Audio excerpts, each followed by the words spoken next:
Ayan, muli nagbabalik po yung lingkod. Ayan, isang mapagpalang araw, isang magandang araw po sa ating lahat. Ayun, nako, ano nang nangyari sa ating buhay. Pero guys, kalmahan po muna natin. Relax, relax lang po muna tayo sa ating mga nasasagap na balita tungkol sa inyong sinubaybayan, sa ating sinubaybayan at ipinaglaban ang Danjoy. Pero kabi-kabila, may mga post, wala pa tayong naririnig ng mga pahayag mula kay Kalingap Dan. Meron man nagbigay ng isang pahayag mula sa Team Brooks. Si Brooks ay nagsalita at ang kanyang naging pasya ay abangan sa vlog ni Kalingap Rab. Yan. Pero marami na ang nanggagalaiti. Marami na ang nagagalit. Pero kalmahan po muna natin. Hindi po natin pwedeng salubungin ng galit, salubungin ng init ng ulo. Relax, relax lang muna. Naiintindihan ko kayo. At alam ko yung damdamin ninyo. At ang sabi nila, bakit daw hindi nagla-live si Kalingap Dan? Pero yun na nga po, naipaubaya na ayon kay Kuya Brooks din, hindi nga nag-live, ay abangan daw po sa upload ni Kalingap Rab. Ang video na to lang ay ginawa ko para maipaunawa ko sa ating lahat, sa inyo lahat, na hindi po natin kailangan salubungin ng galit, ng init ng ulo o ng pagkamuhi, pagkasuklap, ano man ang inyong mga nasasagap na balita at baka man din ito ay biglang sabihin natin, malaman-laman natin kay Kalingap Rab, wala naman palang katotohanan ang lahat ng iyan. Ano po? Ay relax lang po muna tayo. Pero sa isang kagaya ko po, ay kayo ay naiintindihan ko. Dahil alam ko, yung suporta ninyo, yung pagmamahal ninyo, alam ko yung effort ninyo, lalo na unang-una sa mga sponsor, no? Yung effort, yung pagmamahal, yung pera na suporta, talagang full support.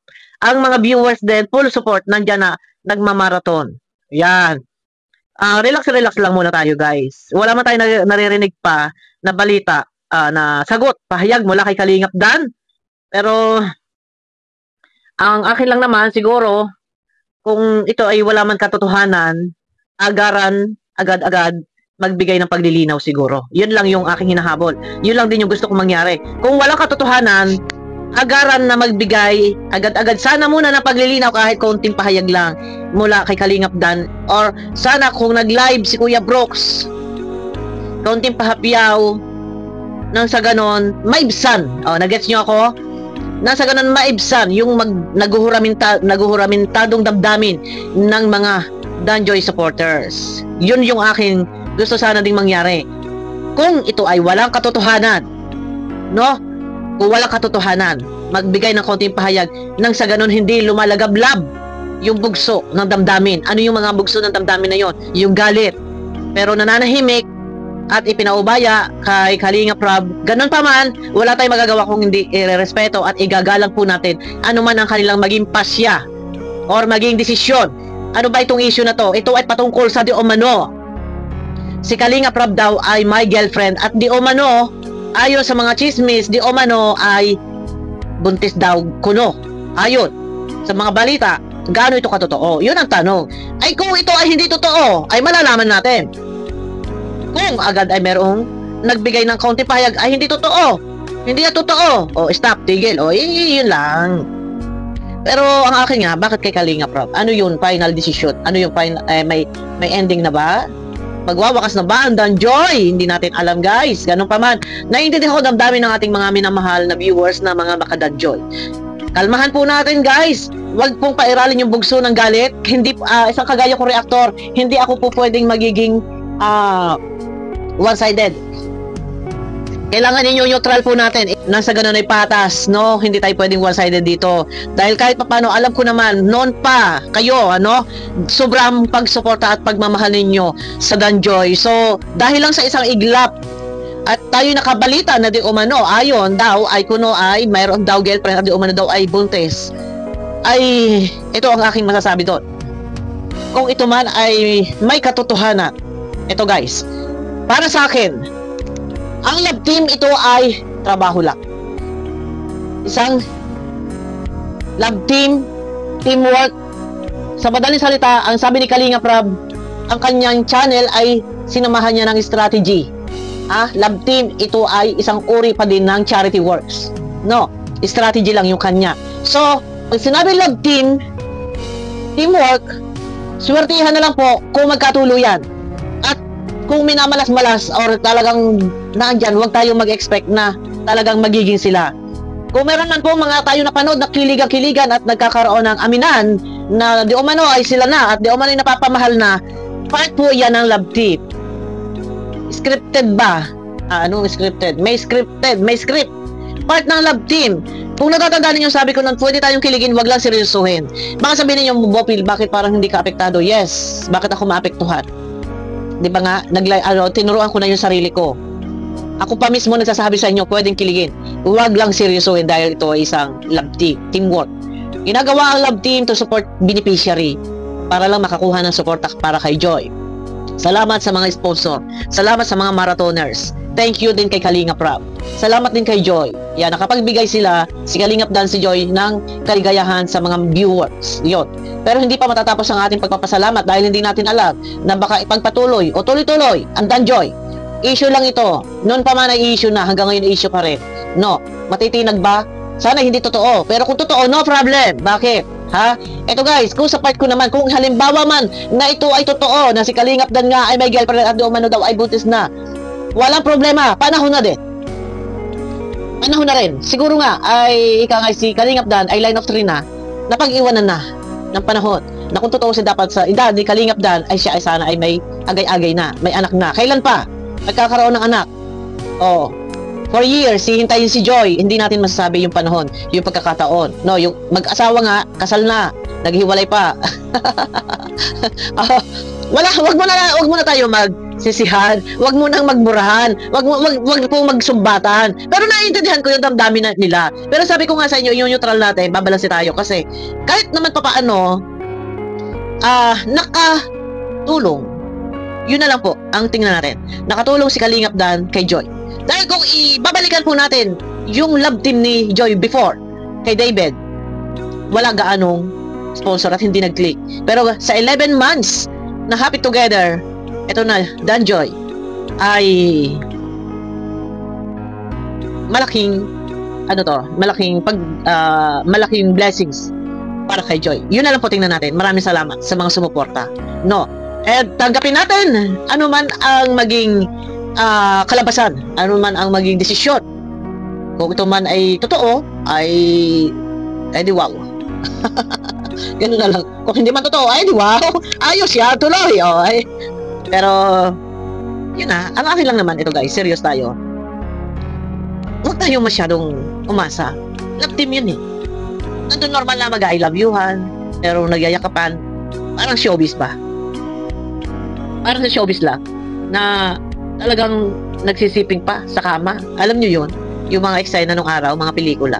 Pero alam natin na yun ay pelikula. Alam natin yun ay mga kwento. Pero ayun na, ito ay love team lang naman. Pero alam ko naman, naiintindihan ko yung mga viewers natin na napamahal kayo and gusto ninyo na sila yung magkatuluyan. And yung iba, umasa. Yun ang pinakamasakit dito. Yung umasa. Pero paano kaya ito maipapaliwanag ni Kalingap Dan? Mahihimok yung mga taong umasa at nasaktan. Umasang sila or umasa sa mga matatamis sa salita na umano kuno daw ay bakit daw doon pa sa harap ni Nanay Melda nagpaalam. Yun eh. Yun din yun sa sanaano ko eh. Sabi nila, yung pala may girlfriend daw kuno ay bakit daw ay ganun may paalaman pa sa harap ni Nanay Melda. Pero teka muna guys, baka naman hindi po totoo. Baka nabibitin-bitin lang po, pero hintayin po natin, no? Baka kayo po ay nabibigla. Kalmahan lang po muna natin. At baka naman po ay hindi totoo.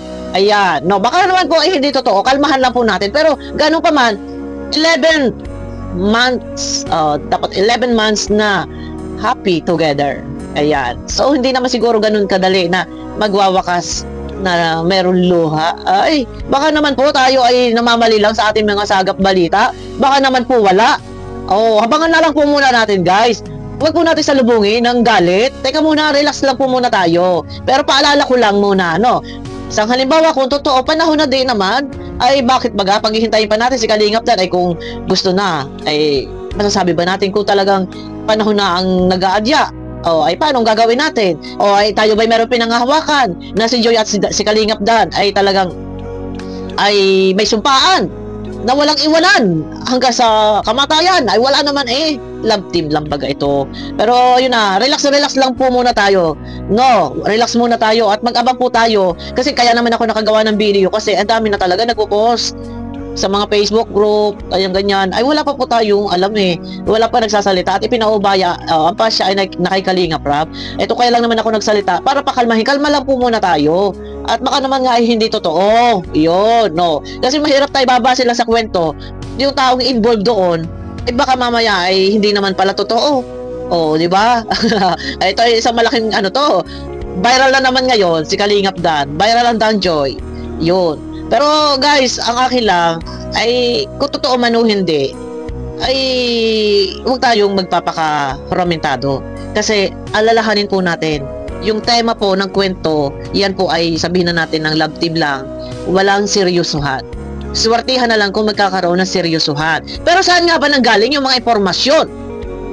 Ang aking sagap ay legit ang impormasyon nang galing ay mahal. Wag na tayo magkwento at baka magkadamay-damay dito, magkasabit-sabit dito, no? Ay yun nga, pagkakaalam ko ang mga kwento ay di man ay kwento daw ni ganito, kwento daw ni ganon, ay ano. Pero nagmula lang naman ito guys, din doon sa mga hindi pag-attend. Alam mo, may meeting sa at tawag dito, sa Velvet Box. Or pag-attend, hindi nakaka-attend. So napapaghanapan, bakit daw hindi uma-attend? Bakit daw gano'n? Nasaan daw? Ayan, hanggang sa may nakuha na sila mga screenshot. Yun, yung sa good luck sa mga anak ni unit ni Tito Ay, ano ba yan? Ay, totoo ba ito? Magawa ng viewers. Kalma lang muna guys. Kalma muna tayo. Huwag kayo masyadong hot. At baka tayo nagkakamali po, no? Kahit ba ako may mga hawak na mga screenshot din at mga report sa akin, pero hindi ko rin pwede itong gamitin na hindi ito sapat para sa akin. Hindi ko masasabing ito ay eto na yung sapat na ebidensya. Hindi ko masasabing ito ay sapat na. Dahil mismo kailangan nating marinig mismo sa bibig ni Kalingap Dan pag nag-upload na kay Kalingap Rab ay baka tayo ay na-prank. It's a prank! It's a prank! I know sometimes life can be tough. Yan, nasa club, Shoutout sa mga, shoutout sa mga nag-iiyakan dyan. Teka muna. Naku, Diyos ko, baka tayo ma-prank nito. Kung sa kagaya ko naman, medyo, na ako, nakamove on na ako. Kasi nga, alam nyo naman, hindi ako masyadong naging active. Rebuilding ako, strike everywhere na ako, Tira dito, tira doon, dayo doon. Baka nga mamaya, it's a prank. Tapos may mga nagpaiyak-iyak pa dyan. Pakita tayo. Ito yung pinakamasaklap na. Ito yung pinakamasaklap. Alam sa totoo lang, dito sa love team na to. At ito na lahat na mga bargagulan, mga murahan, awayan. Tapos, andyan na, may ngiti, may luha, ay, pupambihira. May mga prank na ganito. Baka nga, it's a prank! Ayan. Sumasabit ang lalamunan ko para ako may pa. Pero, smile muna tayo. Pero, ang sarap ng aking smile kayo. Para fresh na fresh yung aking mata ngayon. Di ba, bagong gising ang lola nyo. Ayun lang muna. Kalmahan muna natin. Tawa-tawa muna tayo. Baka pag nag-upload na si Kalingap Dan, doon na natin ibuhos ang luha. Kung ito man ay totoo, mag-iyakan, iluha na ninyo lahat. Pero wag lang muna kayo magmumura, guys. Ayan, yung iba nagagalit na Pero relax lang. Ano ba naman tayo nito? Relax lang tayo nito. Pero yun nga, sabi ko, kung yan man ay totoo, ay panahon na para sa akin. Palayain natin. Ibigay na natin. Kumbaga, humayo ka. Ano ba yun? Yumao ka magpakarami. Humayo ka. Tawag lang yung sinasabi ng mga matanda. Humayo ka at magpakarami. Ipabayan natin. Kung talagang panahon na kasi, guys, para mag-asawa si Kalingap Dan. Ang problema nga ay si Joy kasi hindi pa pwede. Ay kailan pa? 4 years. After 4 years, so mag-review, mag-exam pa, so kabisihan pa yon. And then mag-board exam pa yan, and then magtatrabaho ay kailan pa? Abuti pa ng 38 years old. Kailan pa mag-aanak si Kalinga Prab? Kailan pa yan lalaki yung anak niyan? Kung yan man ito to. Pero ayun na guys, pinatatawa ko lang muna kayo. Hindi po natin kasi pwede salubungin ng galit at init ng ulo guys, no? Kalma lang muna tayo. Oops, kalma. Ay, Diyos ko. Ayun na guys, hindi ako pwede magpaka-purchase para sa ito. Dahil ako na yung sarili ko Kumbaga, malaya na ako Nakatakas ako dito sa Danjoy. Yung puro ka-stressan ko, sinapit ng aking napakasakit, Kuya Eddie. Kung alam nyo lang. No, ay, Diyos ko. Ayun na, kalma. Ops, kalma. Tama lang, talo lang. Support natin. Full support tayo dyan. Ano man mangyari, support tayo kay Joy para sa kanyang pag-aaral. Yun. Siyempre, huwag natin iba si Kalingap Dan muna. Kasi, pagkos tayo magpasalamat. Kasi kahit pa paano, nakatulong din para kay Joy. Yung sasabihin ng iba, nakinabang din si Kalingap Dan. Yes, of course, pwede na both side, pareho sila nakakuha ng support at pagmamahal mula sa lahat ng mga nagtiwala, nagmamahal, supporters, sponsor. Kaakibat yun, kasama yan. Hindi pa pwedeng isa lang mag-benefits. Ayan, neutral lang tayo guys. Mega love shoutout guys. Abangan nyo ako sa aking next video. Kalma lang po tayo guys ha. Kalma lang muna. Abang tayo ng update yan.